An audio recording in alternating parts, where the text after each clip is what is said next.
Psych assessment, that also includes how effective are your laws. Are your laws authored or able to hit the issue or not?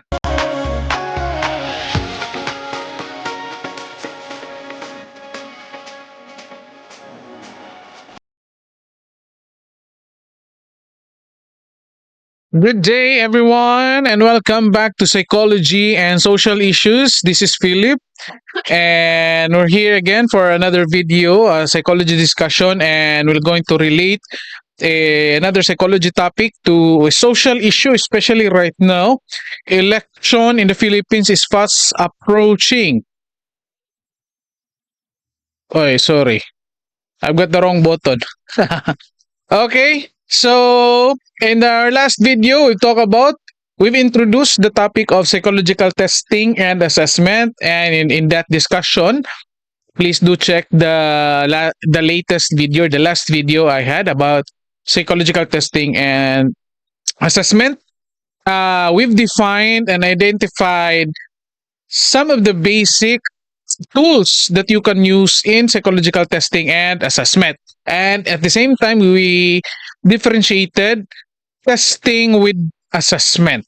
Okay, so I introduced the topic that is in preparation for this particular topic. So in today's topic, we'll be talking about the purpose of having psychological testing and assessment in different fields, not just only in psychology. And in this instance, we'll try to apply our knowledge in psychological assessment in our national election right now, which is this coming May 12. And I think there are still people who are still thinking, trying to evaluate who to vote for. And by the way, I might mention some candidates, but this is not to promote or discredit the candidate, but this is just for the sake of discussion and my personal opinion. Okay? So, again, just to be clear, so that I am not trying to destroy one's reputation here, but this is just to discuss psychology related and apply it to social issues. And then eventually you get to appreciate and understand these concepts. Okay, what we're going to talk about today, I'm going to share now the slides. By the way, before we start, please do comment. Please do like and share our video, and please also subscribe to my channel. I already have 5,000 subscribers for this channel. Okay, five individuals. By the way, of course, for those 5 who subscribe to my channel, thank you very much. Thank you very much. I hope you're still watching my videos. Okay, so we'll be talking about classical decision theory, and this topic is introduced in the topic test utility in under psychological assessment. At the same time, it is also discussed in the subject cognitive psychology under the topic of attention and consciousness. Okay, so we'll talk about what is classical decision theory. This is just very easy. Classical, from the term itself, classical decision theory, it is your ability of one's persons or one individual to identify and come up with a clear decision, to evaluate properly different options and to see it clearly what option or options would provide greater value to the one or to the decision maker. Okay, so that's clear. And what's the purpose? These are the main purpose of having that kind of decision. Okay, number 1, hit, meaning you're able to identify the correct decision, okay, among the different options, or you're able to identify the correct option among different classifications. So again, this is very important right now in the election, because a lot of people with their choices, they believe that they are they are identifying the right candidate for their district, for the entire Philippines. Okay? So this is one of the main purpose of having psychological assessment, especially under utility, test utility. So the usefulness of the test. So this will tell you that the test is valuable if the test provides information regarding the accuracy of your decision making. Okay, say for example, if you want to choose the right candidate to be a human resource personnel and there are thousands of applicants, your test should provide an information that this particular applicant is what you're looking for. Okay? So it means that the test provides what we call HIT, or a correct classification of the candidates or applicants in the election, correct classification of the candidates. Okay, next we have miss. It is an incorrect classification or a mistake. Okay, so the test should identify the person, what we call miss. Okay, so it means that if you will not select this particular candidate, your decision will be wrong. Okay, it's a miss.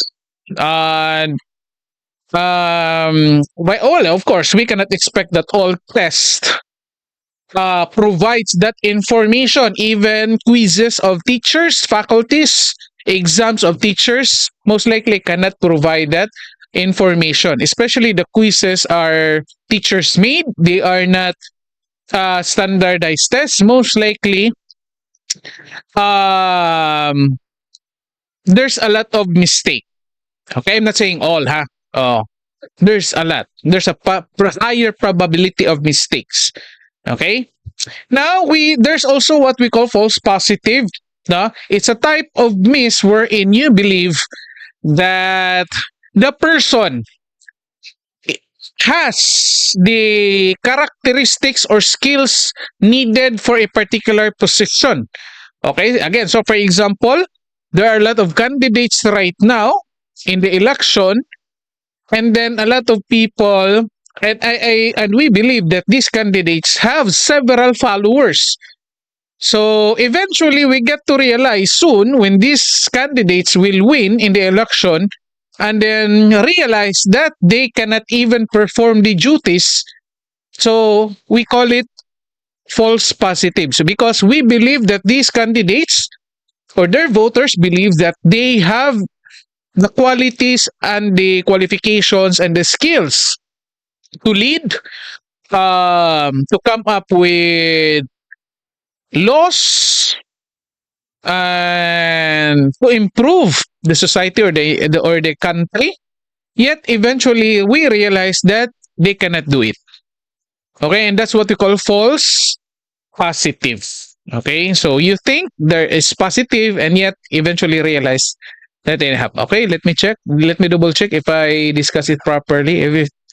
Okay, so indicates that the test taker possesses or exhibits particular trait, ability, behavior, or attribute. Okay, so I'm correct.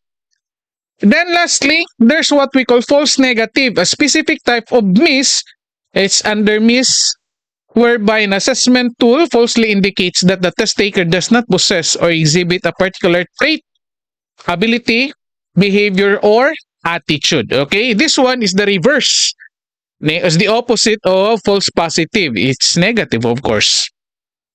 Okay, so it means you believe that the client, the candidate, for example, talking about election, we believe that this candidates do not possess the right attitude, behavior, or skills to lead the country.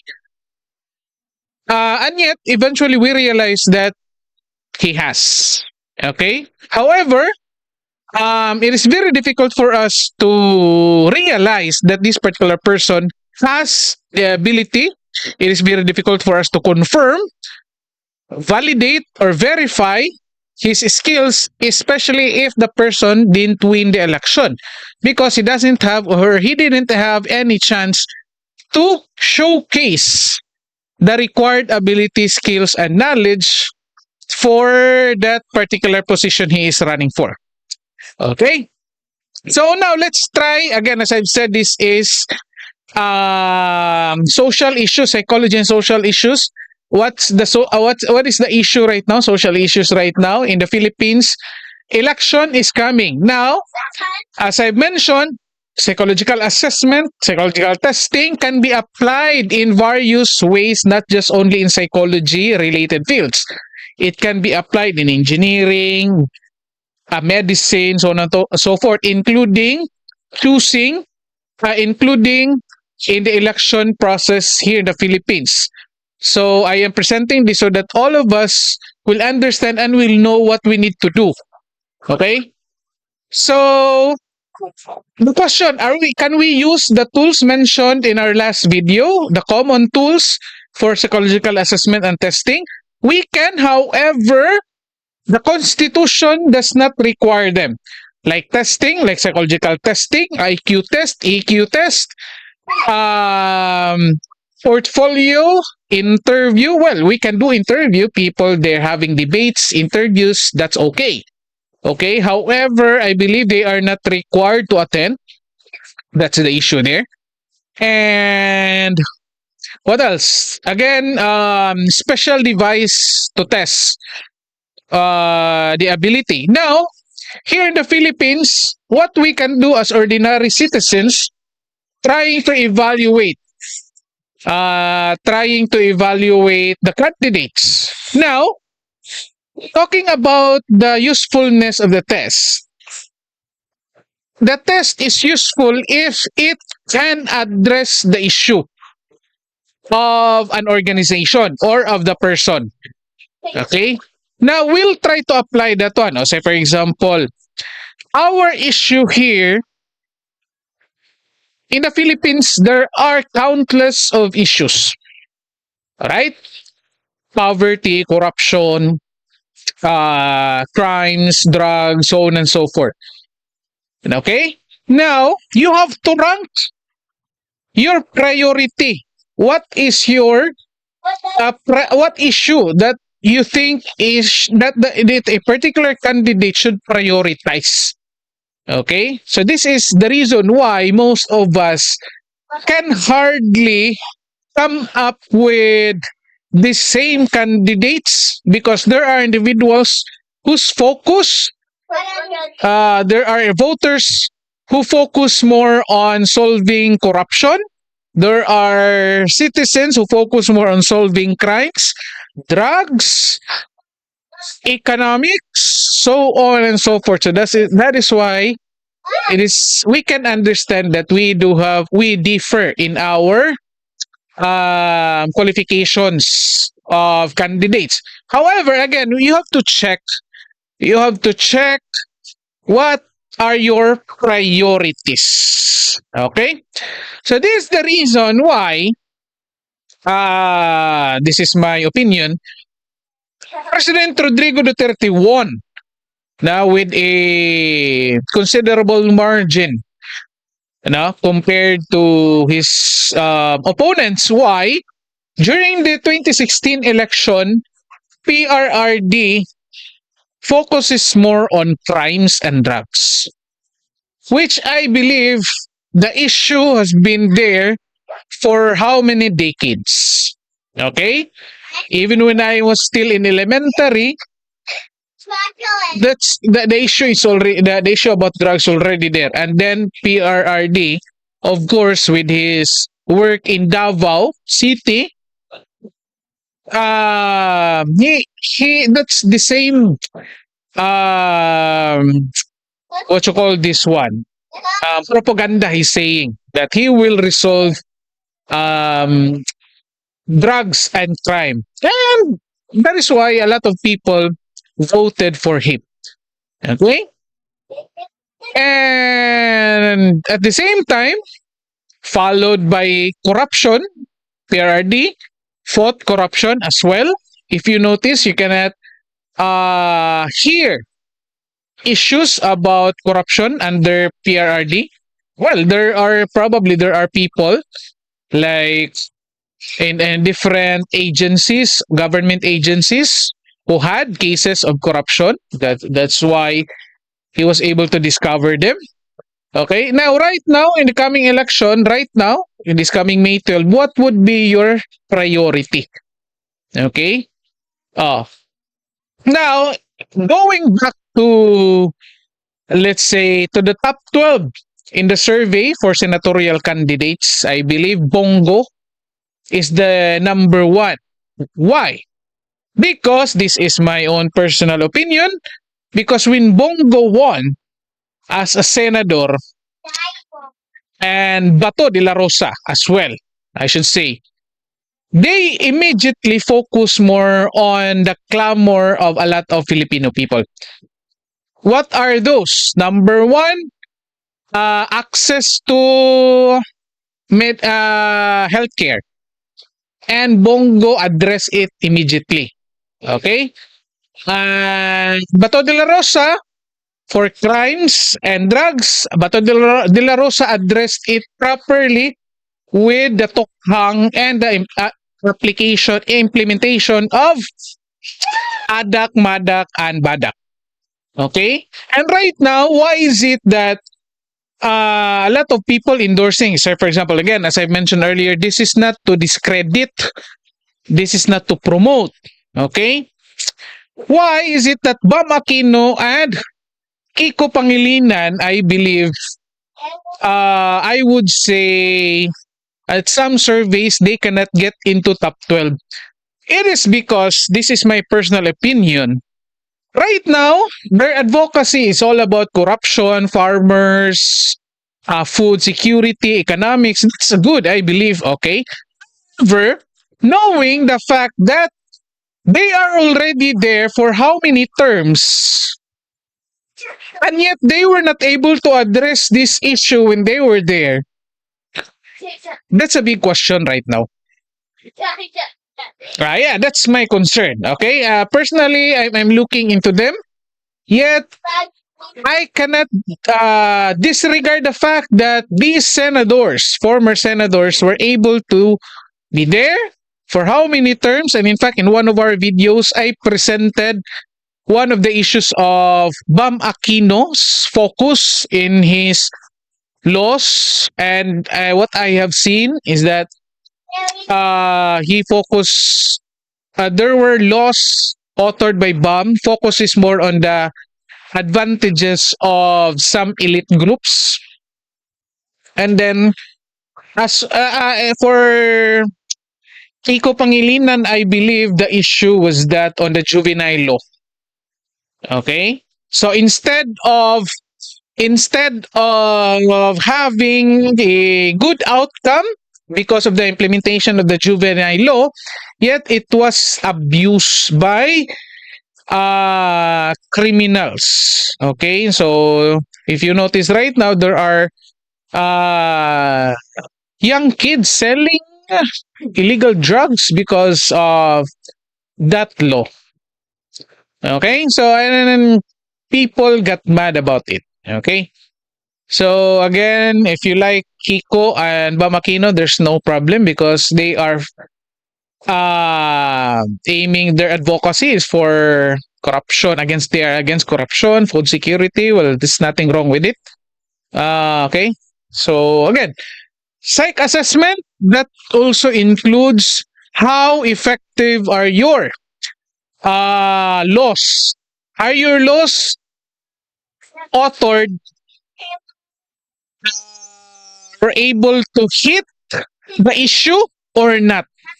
Okay, again, going back to Kiko, juvenile law. Does juvenile law hit the issue in the current situation right now? Juvenile law wherein you have to protect, you cannot put in jail the minors. Okay, so I believe it is more of a mistake, I believe, no? because again, they abuse the law. And they abuse the law, they use young kids right now to do some crimes. Okay? It's the same thing with Bam Aquino's I forgot I think RA 10663, no? Um the importation wherein you can immediately from the origin, from place of origin, there's no need for the item to be in the Manila. They can immediately send it to the place of destination. And it favors, I believe, it favors more on the businessmen instead of the ordinary citizens. Okay, so again, uh, you might disagree with me. It's okay. You comment down. That's my personal decision. That's my personal opinion. Um, Again, we are in a free country. We can choose who we are going or who we will vote for in this coming election. But again, I am presenting this information discussion so that you get to apply as well in evaluating your candidates this coming election. Okay? So please do share this video and please like if what and then comment what you like about this video, and then please do thumbs down if you don't like and what part of the video that you don't like. Okay, and then by the way, you please do share our video so that others may see it as well. Okay, so thank you very much and see you in our next video.